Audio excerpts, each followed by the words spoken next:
Hi ನಮಸ್ತೆ. ಇವತ್ತು ನಾನು ಗುರುಪುಷ್ಯಾಮೃತ ಯೋಗ ಬಂದಿದೆ ಅಲ್ವಾ ಗುರುವಾರ. ಆ ಗುರುವಾರದ ದಿನ ಶ್ರೀ ರಾಘವೇಂದ್ರ ಪೂಜೆ ಸರಳವಾಗಿ ಮನೆಯಲ್ಲೇ ಹೇಗೆ ಮಾಡ್ಕೊಳ್ಳೋದು ಅಂತ ತಿಳಿಸ್ಕೊಡ್ತೀನಿ ಬನ್ನಿ. ಈ ಗುರುವಾರದ ದಿನ ಬೆಳಗ್ಗೆ ಬೇಗ ಎದ್ದು ಮನೆಯನ್ನು ಸ್ವಚ್ಛಗೊಳಿಸಿ ಸ್ನಾನ ಮಾಡಿ ಮಡಿಯ ಬಟ್ಟೆಗಳನ್ನು ಧರಿಸಿ ಓಂ ಶ್ರೀ ರಾಘವೇಂದ್ರಾಯ ನಮಃ ಅಂತ ನಿಮಗೆ ಎಷ್ಟು ಬಾರಿ ಹೇಳೋದಕ್ಕೆ ಸಮಯ ಇರುತ್ತೋ ಅಷ್ಟು ಬಾರಿ ಹೇಳಿಕೊಂಡು ಒಂದು ತುಪ್ಪದ ದೀಪವನ್ನು ಬೆಳಗಿಕೊಂಡು ನಿಮ್ಮ ಮನದಾಸೆಯನ್ನು ಕೇಳಿಕೊಂಡರೆ ಶ್ರೀ ರಾಘವೇಂದ್ರ ಸ್ವಾಮಿಯು ಬಿಡದೆ ನಿಮ್ಮ ಆಸೆಗಳನ್ನು ಪೂರೈಸುತ್ತಾರೆ. ಹಾಗೂ ಶ್ರೀ ರಾಘವೇಂದ್ರ ಸ್ವಾಮಿಯ ಬಳಿ ನೀವೇನೇ ಕೇಳಿಕೊಂಡರೂ ಮನದಾಸೆಯನ್ನು ಈಡೇರಿಸುತ್ತಾರೆ.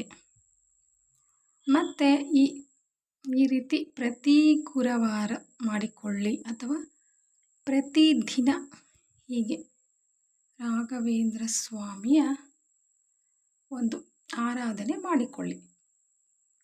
ನಿಮ್ಮ ಭಕ್ತಿಗೆ ಅನುಸಾರವಾಗಿ ನಿಮ್ಮ ಶ್ರದ್ಧೆ ಭಕ್ತಿ ಪ್ರಾರ್ಥನೆಯ ಮೂಲಕ ಶ್ರೀ ಗುರು ರಾಘವೇಂದ್ರ ಸ್ವಾಮಿಯನ್ನು ಆರಾಧನೆ ಮಾಡಿಕೊಳ್ಳಿ.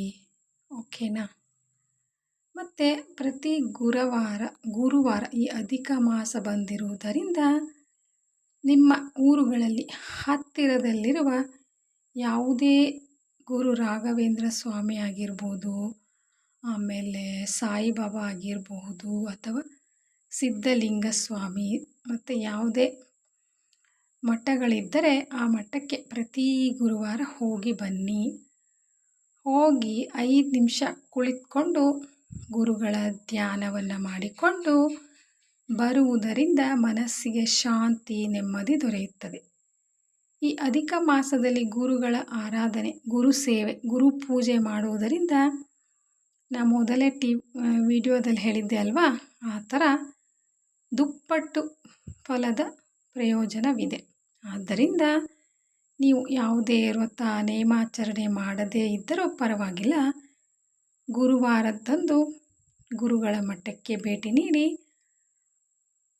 ಅಲ್ಲಿ ಆರತಿ ಮಂಗಳಾರತಿ ಪೂಜೆ ಮಾಡಿಸ್ಕೊಂಡು ಕೈ ಮುಗಿದು ಬರೋದರಿಂದ ಅಥವಾ 5 ನಿಮಿಷ ಕೂತು ಗುರುಗಳ ಧ್ಯಾನ ಮಾಡಿ ಬರುವುದರಿಂದ ನಮಗೆ ಆರೋಗ್ಯ ಆಯಸ್ಸು ಸುಖ ಶಾಂತಿ ನೆಮ್ಮದಿ ಸಿಗುತ್ತದೆ ಎಂದು ತಿಳಿಸಿದ್ದಾರೆ.